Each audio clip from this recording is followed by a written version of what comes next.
Наше завдання з одного боку переслідувати окупанта, змушувати його платити повну, найбільшу ціну за окупацію, з іншого боку створювати для цих людей умови, щоб вони переселялися на вільну частину України. Насправді побудувати невеличкий будиночок для родини переселенців – це не супергроші і не суперпроблема. Не одна держава, включно з такими, як Грузія, це робила. Я думаю, що це обов'язок наш підтримати людей, які в один день втратили все, починаючи від миру і закінчуючи можливістю визначати своє життя, володіти своїм майном. Те саме з роботою. Сьогодні українці втрачають багатьох наших співвітчизників, які їдуть в Польщу, Чехію, в інші країни працювати.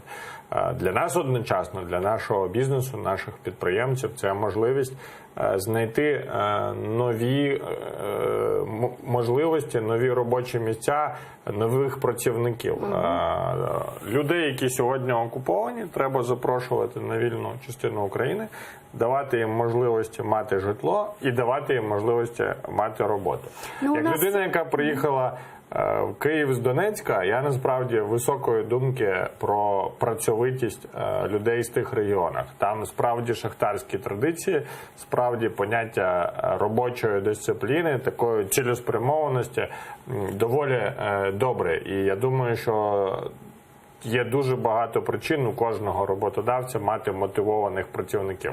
До речі, ті люди, які внаслідок війни були змушені самі переселитися в інші міста України, вони вже сьогодні відкривають бізнеси, вони вже сьогодні роблять нові кар'єри, вони важкою працею відновлюють все, що забрав у них окупант. Це найкраща реклама вот вы знаете, таких что жители переселенців. из временно оккупированных территорий, из Крымов, которые переезжают на Украину, не все могут оформить себе пенсию, например. Потому что они в свое время были вынуждены получить российское гражданство. А так как по законодательству Украины нельзя иметь два гражданства, здесь они просто не могут получать эти пенсии. Я впевнений, що всі ці документи, які насильно видані людям, їх треба анульовувати. Для цього можна зробити або спеціальну процедуру рішенням Кабінету міністрів, або якщо уряд потребує допомоги парламенту, спеціального закону, я вже завтра готовий за це голосувати. А почему за 5 лет все-таки это не было сделано? Что мешало это сделать? Перше, Ведь рано или поздно бы с этими проблемами столкнулись.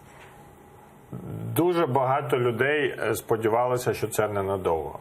Реально до Дебальцевого, до 16-го року, у нас у всіх жила думка, що ми зможемо швидко повернути нашу землю, визволити наших людей. Друге, довбана корупція. Ви знаєте, що той самий президент, що йде, дуже збагачувався на торгівлі з Російською Федерацією. І це далі продовжується. Я сьогодні, наприклад, дуже переживаю, що буде після 1 червня. Це дата, після якої Росія, Путін заборонили експорт в Україну нафтопродуктів, простіше кажучи, бензину і диспалива. На жаль, після 5 років війни, і це відповідальність в тому числі уряду, не створена альтернатива. Близько 40% всього бензину і всього палива, що продається на території України, російського походження.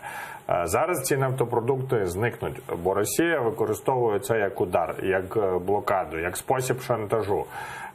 Ось вам привід і приклад, як корупція заважає проведенню нормальної державної політики. Вони збагачувалися на торгівлі з росіянами. Тепер, коли росіяни вирішили задушити, вирішили шантажувати, відповіді нема.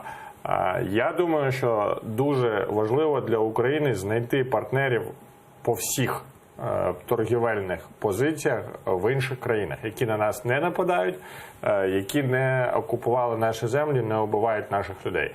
Або організувати виробництво всередині країни. Це найкраще, тому що те саме вугілля, та сама нафта, той самий газ, він в великих запасах, у великих розмірах є на території України. Нам треба допомагати підприємцям чесно, прозоро займатися його видобутком.